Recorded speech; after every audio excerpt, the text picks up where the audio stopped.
Weekend marks the one-year anniversary of the restrictions placed at the U.S.-Canadian border. Channel 3's Kelly O'Brien has spent weeks looking into what this closure means for border communities. Kelly, what'd you find out?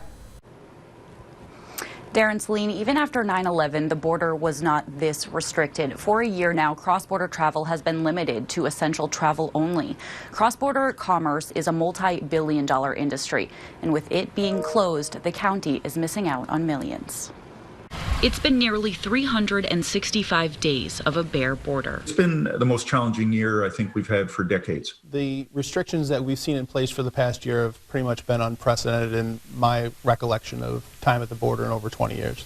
The Champlain Port of Entry is one of the largest on the northern border, being a direct line from Montreal to New York City. You can see that in the numbers. In 2018, over 330,000 vehicles were counted crossing the border. In 2019, it was up over 342,000. Our traffic has declined for personal travel over 90%. A dramatic drop in 2020, down to just 30,000 vehicles. With bus companies hitting the brakes and personal travel prohibited, the northern border looks like a ghost town, and it's having a ripple effect on nearby communities. It's been very different.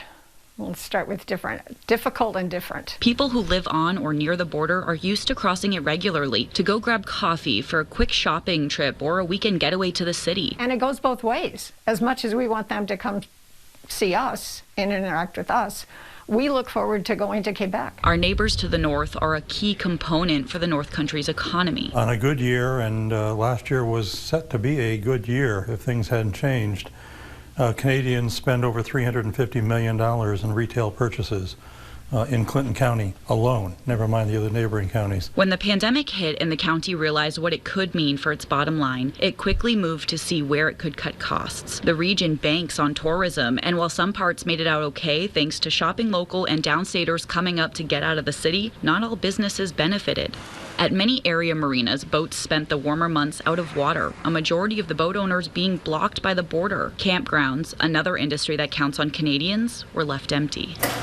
That lack of tourists trickled down to local businesses that rely on those day trips or weekend getaways to use their businesses, like Lakeside Coffee in Rouse's Point. Thank you so much. Have a good day. We noticed a significant decline in gross revenue. From a financial standpoint, the entire county is experiencing a significant loss. Plattsburgh Town Supervisor Michael Cashman says to understand the effects of the border closure, all you need to do is look at the parking lots and see the lack of Quebec license plates that once filled the lots. I think it's still going to be a long while until people fully understand what that impact was, well past even when the Canadian border reopens. So where is the light at the end of the tunnel? What will it take to get the border back open? Officials on both sides of the border say it's this, the vaccine. Getting shots in arms to as many people as possible to reach herd immunity and get back to normal, whatever that new normal may look like. The only issue is the rollout. The vaccines aren't rolling out in Canada. Canada is woefully behind the U.S. We need to just say that forthrightly so everybody understands they are months behind us. It's estimated that Canada is 2 to 3 months behind the U.S. when it comes to getting residents the vaccine. We're frustrated in Canada about the lack of vaccine, which is a failure of the government to a large degree.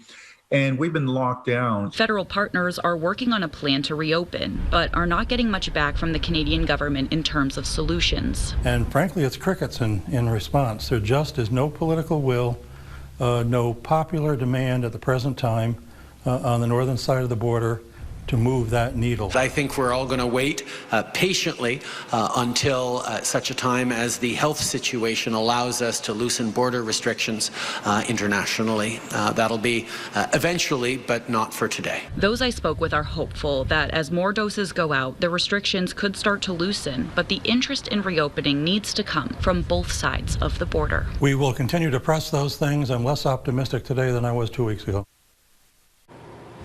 Now, there is no date set right now for personal travel over the northern or southern border. Officials expect it will remain closed for months to come. Live in Plattsburgh, Kelly O'Brien, Channel 3 News.